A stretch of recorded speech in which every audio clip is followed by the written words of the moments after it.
आप सभी को नमस्कार।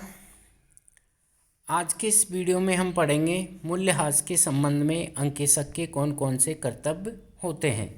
इससे पहले वाले वीडियो में हमने चर्चा की थी मेथड्स ऑफ डेप्रिसिएशन। तो मूल्यह्रास के संबंध में अंकेशक के क्या क्या कर्तव्य होते हैं। देखिए, एसेट्स के डेप्रिसिएशन के संबंध में अंकेशक की स्थिति बहुत कठिन होती है, क्योंकि वह ऐसा विशेषज्ञ नहीं होता कि संपत्तियों के उचित मूल्यह्रास के संबंध में सही अनुमान लगा सके। यदि संपत्तियों का उचित मूल्यह्रास नहीं काटा जाता है तो लाभ हानि विवरण एवं बैलेंस शीट की सत्यता और औचित्य के संबंध में अंकेशक तब तक रिपोर्ट नहीं दे सकता जब तक कि एसेट्स के संबंध में काटे गए डेप्रिसिएशन की जांच नहीं कर लेता। अब इस संबंध में कोई विशेषज्ञ नहीं होता, लेकिन फिर भी उससे अंकेशक से इतनी अपेक्षा की जा सकती है कि मूल्यह्रास की जांच उचित सावधानी एवं चतुराई से करेगा।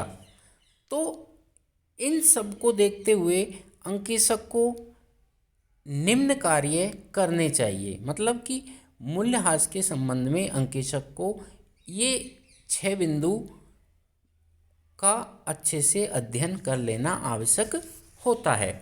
तो आइए चर्चा करते हैं ये मुख्य बिंदु कौन कौन से हैं।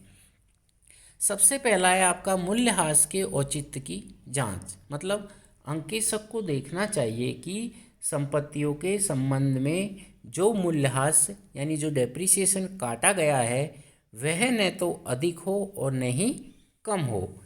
यदि अंकेशक स्वयं किसी एसेट्स के डेप्रिसिएशन की उचित रकम का निर्धारण करने में विफल रहता है तो वह विशेषज्ञों से एक सलाह भी ले सकता है।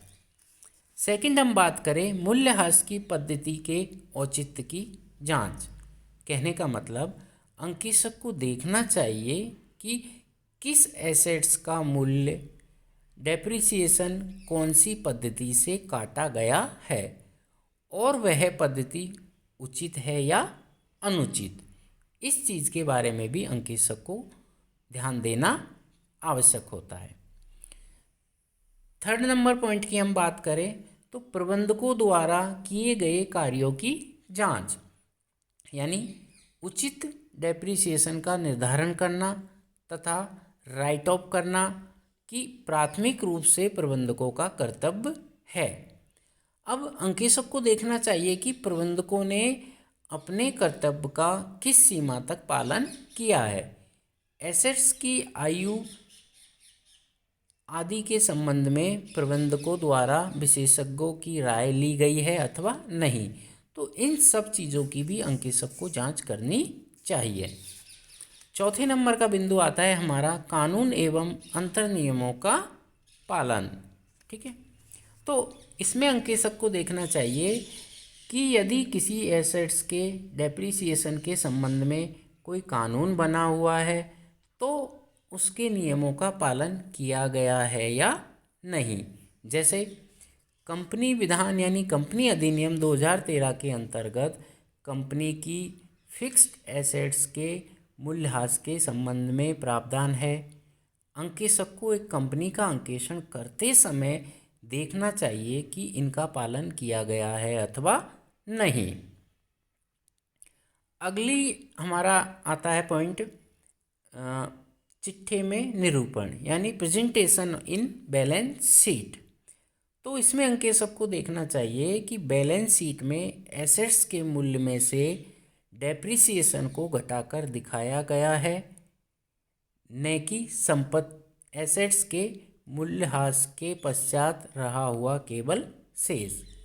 तो इस चीज़ का भी ऑडिटर को ध्यान रखना आवश्यक होता है। और लास्ट में आता है अपना व्यवसायी को असंतोष की सूचना। मतलब यदि एसेट्स के मूल्यह्रास के संबंध में अंकेशक संतुष्ट नहीं होता तो उसे इसकी सूचना अपनी रिपोर्ट में नियोक्ता को देनी चाहिए। तो ये मुख्यतः 6 बिंदु थे कि डेप्रिसिएशन करते समय अंकेशक के क्या कर्तव्य होते हैं या किन बातों को ध्यान में रखना आवश्यक होता है।